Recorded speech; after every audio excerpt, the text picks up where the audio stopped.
This is by far the darkest and most sickening video I've ever been forced to make. The Democrats are trying to pass laws across the entire United States that can only be described as pro-sex offender.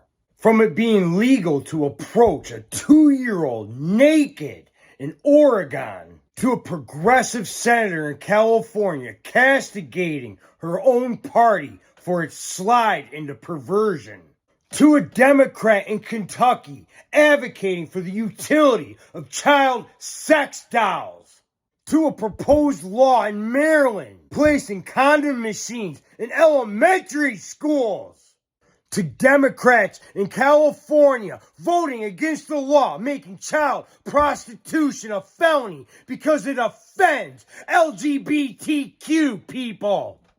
To Democrats voting against the law in Colorado making indecent exposure a felony to not affect the same community.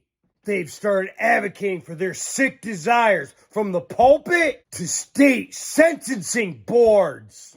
This is shocking beyond words, in their own words. Saying in the state of Oregon, someone can walk up to your 2-year-old kid completely bare naked, and that's not a crime? Even if it's on your property? Correct. Well, so it's trespassing, but what I'm saying is there's no laws against the actual nudity portion of it. So you can expose yourself to children in Oregon? Again, if you're not doing it for sexual gratification or the gratification of somebody else, yes, you are allowed to walk around in public naked. On private property, this is where I live, and someone just came and exposed themselves to my 2-year-old boy, and this officer's saying that it's not a crime. So a naked person came up onto my property here, approached my 2-year-old kid, completely naked, which I ran over to him and covered his eyes so he wouldn't see. My obvious thought is to call 911 as someone's indecently exposing themselves to my child on my property. At what point did this become a normal and acceptable thing to do? The cops will literally do nothing about it. They're basically saying we have to wait for that person to do something more serious to your kid before we can intervene. This father isn't the only one outraged. Here is a progressive Democrat from the state of California actually calling out her own party on its permissiveness regarding sex offenders. I'd like to say, as a progressive, proud member of this body for the last 12 years, I'm done. I'm done with us protecting people who would buy and abuse our children. I'm done. I don't want to send more black and brown men to prison. I don't want more people in prison, but I don't want people buying girls. I don't want people buying little girls anymore. And I'm tired of saying it's okay and that we have to protect the men who do it. Again, I am not arguing that we open the gates to flood our prisons with people, but I am arguing that we have a moral responsibility to say enough. Enough. We have given away enough on this area, and we've got to move back into the center, or we all look like fools and laughing stocks. And what do we stand for? And a lot of these kids can't be throwaway kids. They're poor kids. They're kids of color. But they shouldn't have to live a life determined by what happens to them by others at a very young age, and by have the Democratic Party of California say it's okay. It's not okay. Kudos to this woman for standing up to the leadership of the Democratic Party in California. Now to another Democrat in the state of Kentucky, except this woman is a disgusting pervert. Her name is Karen Berg. Was completely unfamiliar with child sex dolls, so I had, of course, to Google it last night. So a little scared to put it in my search engine, but I did. And apparently there is research on the subject. Not much, but there are what they call MAPs, minor attracted persons.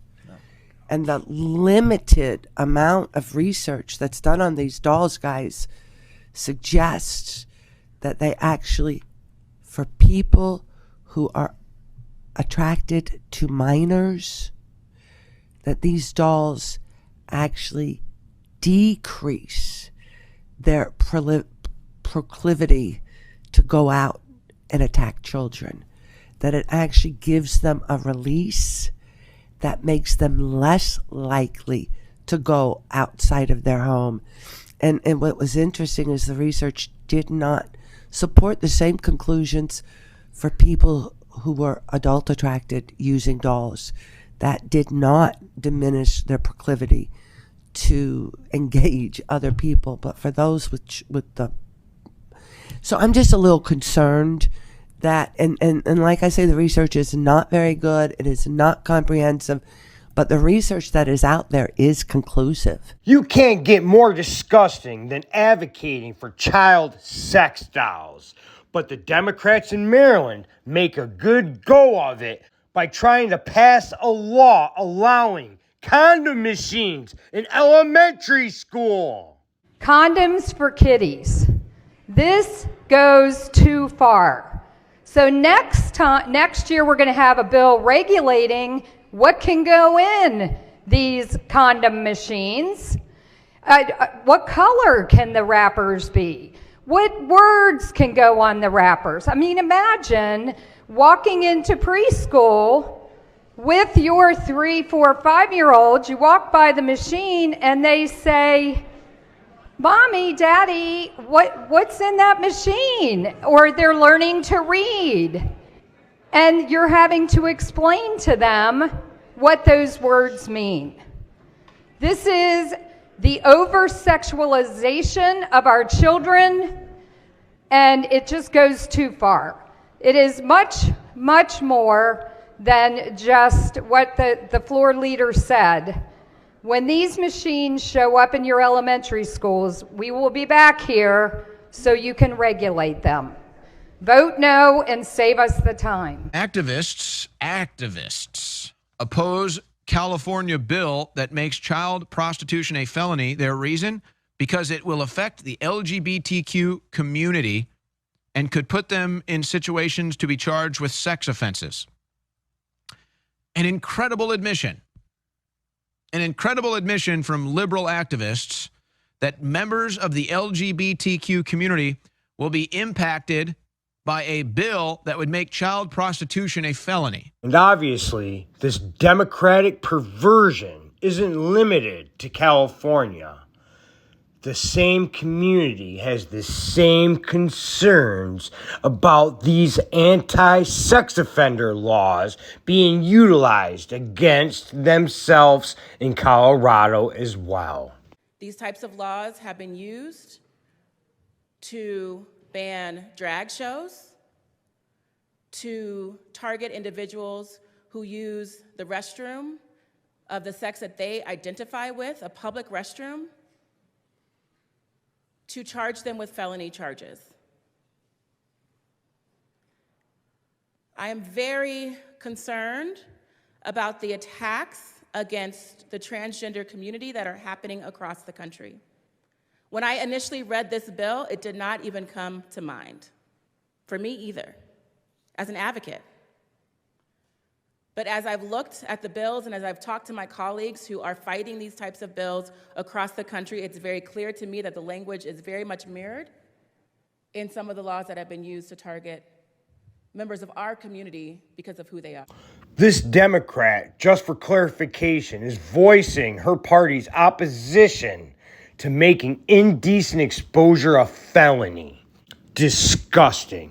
And even more disgusting and a bigger betrayal than a representative openly advocating for sex offenders is someone of the cloth, this fake charlatan, supposed Christian. Us and my body, your body, their bodies are home for the living God. Yes? Full of grace, full of truth. That is why I take my 11-year-old boy to drag shows in the summer with my friend and fellow church leader Kate and her 11-year-old boy. I want him to know that there is no wrong way to have a body, especially if you're a man. That bodies can be celebrated and played with. I want him to know that all bodies can shapeshift and be adorned with makeup and glitter. Adorned with makeup and glitter? A body to be played with? That can shapeshift? Shocking words from a pastor. And if you can't trust a Democrat perverter of God's word, You definitely cannot trust the Democrats sitting on the Washington State Sentencing Guidelines Commission.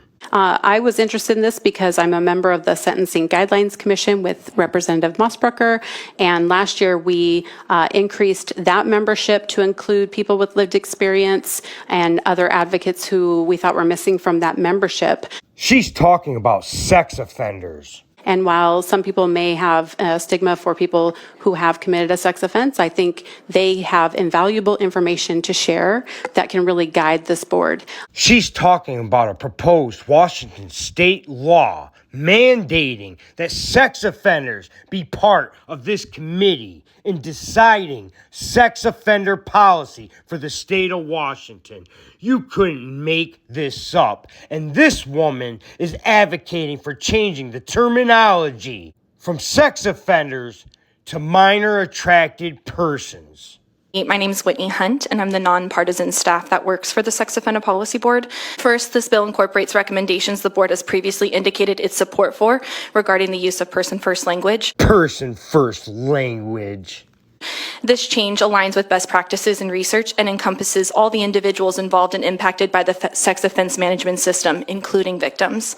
Second, there is a desire to add lived experience voices to the table as formal SOPB board members. Although the board has not held a formal vote on this issue, board members and stakeholders have consistently shared a desire to expand the membership, and this would add 4 missing voices. What the fuck? Are we living in bizarro world? Best practices? And things at this Washington State Board become even more dark and twisted as an actual sex offender advocate presents his radical empathy to these disgusting Washington State bureaucrats. My name is Alex Mayo. I'm the Executive Director of Washington Voices, a grassroots organization that represents individuals convicted of a sex offense. Through education and advocacy, Washington Voices works to prevent sexual harm while restoring the health, hope, and humanity of those experiencing the ongoing consequences of having a sex offense conviction. In support of our mission, I am here today to speak in favor of House Bill 2177, a bill which would increase the diversity of perspectives on the Sex Offense Policy Board, including both the voice of a victim and of someone who has been convicted of a sex offense. For far too long, we have been focused solely on punishment for individuals who have caused sexual harm, and our policies have failed to provide healing support for victims. Yes, we need accountability, but our policies also need to address healing and prevention. For far too long, our public policy has treated people who have offended sexually as though they will never be able to control their actions, as though they are moments away from reoffending. This simply is not true. The vast majority of people that have been convicted of a sex offense never reoffend. And just as with people who commit other categories of crimes, they desist from offending as they age. This is shocking to one's conscience. And these are just a few examples. There exist 10 examples to the one I provided in this video. Democrats are a clear and present danger to our children. We can never, ever, ever allow them full national power again. They must be reformed or they must be abolished. And unlike the Democrats, I do not advocate for political violence, and I disavow anyone who does, right-wing or especially left-wing. What I mean by abolish is we need to end the Democratic Party by ballot, by our votes, on Election Day. If you finish this video, it shows that you care deeply about this. So I apologize in advance, but I'm going to have to browbeat you. It is incumbent upon you as a parent, as an American, as a decent human being to share this video religiously with everyone you know. We have to inform America what they are doing, not in our names. I know this video was a heavy subject, and it's with a heavy heart that I had to create it. But anyways, if you enjoyed this video, if you found it informative, please give me a follow. Leave a comment, leave a like. God bless you. God bless America and God bless the children.